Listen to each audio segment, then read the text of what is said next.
Deoxyribonucleic अम्ल के बारे में। दोस्तों ये हम लोग जानेंगे डीएनए के बारे में। और आप जानते हैं बोर्ड जैसे परीक्षाओं में डीएनए से हर साल डिफिनीशन परिभाषा और इनसे संबंधित दोस्तों प्रश्न भी बनते हैं। तो आप हमारे साथ बने रहिए। और यदि आप हमारे दोस्तों इस चैनल पर नए हैं, चैनल को फटाफट सब्सक्राइब कीजिए। और अब हम लोग जानने की कोशिश करेंगे डीऑक्सीराइबोन्यूक्लिक एसिड। दोस्तों जो डीएनए होता है, जो मनुष्य के शरीर में पाया जाता है, इसका फुल फॉर्म क्या होता है? डीऑक्सीराइबोन्यूक्लिक अम्ल। क्या होता है दोस्तों? डीऑक्सीराइबोन्यूक्लिक अम्ल। ये डीएनए का दोस्तों पूरा नाम होता है डीऑक्सीराइबोन्यूक्लिक अम्ल, यानी डीऑक्सीराइबो हो गया, न्यूक्लिक एसिड। बात समझ में आ रही है? डीऑक्सीराइबोन्यूक्लिक एसिड होता है। अब ये डीएनए है क्या और किस वैज्ञानिक ने इसकी खोज की थी, इन सभी के बारे में हम लोग सीखेंगे। दोस्तों जो डीएनए होता है, डीएनए एक अणु यानी एक बहुलक है। डीएनए दोस्तों एक बहुलक होता है। और डीएनए आप जानते हैं एक बहुलक होता है, जैसे पॉलीमर होता है दोस्तों, जो एकलक इकाइयां होती हैं। पॉलीमर दोस्तों जो प्लास्टिक वगैरह होती है, ये बहुलक से बनते हैं। इनमें एकलक इकाइयां बहुत लंबी श्रृंखला में जुड़ती हुई चली जाती हैं, यानी डीएनए आपको ध्यान में रखना एक बहुलक होता है। दूसरा क्या कह रहा है? जो अनुवांशिक लक्षणों को एक पीढ़ी से दूसरी पीढ़ी में स्थानांतरित करता है।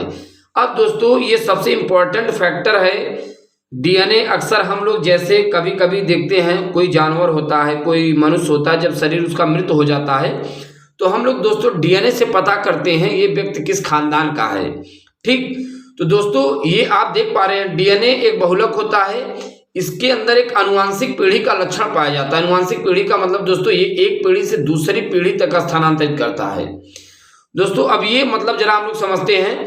जैसे मान लीजिए हमारे पिताजी हैं, हमारे पिताजी के बाबा हैं, उनके पिताजी के पिताजी दोस्तों जो होते हैं, उनकी जो पीढ़ी का डीएनए होगा वो हमारे अंदर डीएनए जरूर होगा।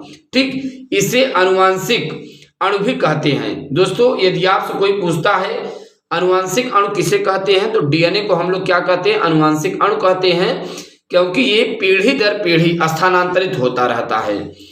अब दोस्तों देखते हैं डीएनए की खोज। दरअसल दोस्तों डीएनए की जो खोज हुई थी फ्रीडरिक मीसर ने की थी सन 1869 में। तो ये चीज भी ध्यान रखना है, डीएनए की खोज फ्रीडरिक मीसर ने की थी सन 1869 में। और आप देख पाए डीएनए एक बहुलक होता है जो एक पीढ़ी से दूसरी पीढ़ी स्थानांतरित होता रहता है, इसीलिए डीएनए को हम लोग अनुवांशिक अणु भी कहते हैं। दूसरा दोस्तों देखिए पॉइंट क्या लिखता है। दूसरा पॉइंट दोस्तों लिखता है विल्किंस तथा फ्रैंकलिन के अनुसार डीएनए की संरचना कुंडलित होती है। तो ये चीज आपको ध्यान रखना है। विल्किंस तथा फ्रैंकलिन के अनुसार डीएनए की संरचना क्या होती है? कुंडलित होती है। बात समझ में आ रही है? फिर हम लोग देखते हैं अगला पॉइंट क्या कहता है। अब ये देखिए दोस्तों, जो डीएनए आप देखेंगे इसकी जो संरचना होती है वो कुछ ऐसे होती है, ऐसे आपको देखने के लिए मिलेंगे, ऐसे इस प्रकार से। तो डीएनए की दोस्तों संरचना ऐसे देखने के लिए मिलती है। तो ये किसके अनुसार इसकी कुंडलित संरचना होती है? विल्किंस तथा फ्रैंकलिन के अनुसार। ठीक, फिर देखिए दोस्तों, और आप देख पा रहे हैं और आप देखेंगे जो थंबनेल है वहां पर आपको डीएनए का आकार भी दिखेगा। वीडियो पर आप देखेंगे दोस्तों डीएनए का आकार कैसा होता है ये भी आपको दिखेगा। लेकिन वाटसन तथा फ्रिक के अनुसार डीएनए की संरचना द्विकुंडलित मॉडल होती है। दोस्तों विल्किंस तथा फ्रैंकलिन ने कहा डीएनए की संरचना कुंडलित होती है, लेकिन वाटसन फ्रिक ने क्या कहा? डीएनए की संरचना दोस्तों जो होती है द्विकुंडलित होती है। बात समझ में आ रही है? द्विकुंडलित आप देखेंगे जैसे एक ऐसे सांप के जैसे किया, फिर दूसरे को ऐसे लपेट देता है इसमें। और आप देख पाए इसकी संरचना का आप देख पा वीडियो में, चलते हुए वीडियो में आपको दिखेगा भी। डीएनए की संरचना को कुंडल से बनी एक लंबी श्रृंखला होती है। सही बात, एक लंबी श्रृंखला होती है। अब दोस्तों यहाँ पर देखिए डीएनए की संरचना एक लंबी श्रृंखला होती है। फिर क्या कहता है? डीएनए के एक अणु में सहस्त्र और लाखों न्यूक्लियोटाइड्स होते हैं। दोस्तों ये चीज आप देख पा रहे हैं, डीएनए के एक अणु में सहस्त्र और लाखों न्यूक्लियोटाइड्स होते हैं। यानी आप देख पा रहे हैं दोस्तों डीएनए अणु की आकृति, तभी तो इसे हम लोग बहुलक कहते हैं। बहुलक जहां भी दोस्तों लगता है उस अणु की आकृति बहुत बड़ी हो जाती है।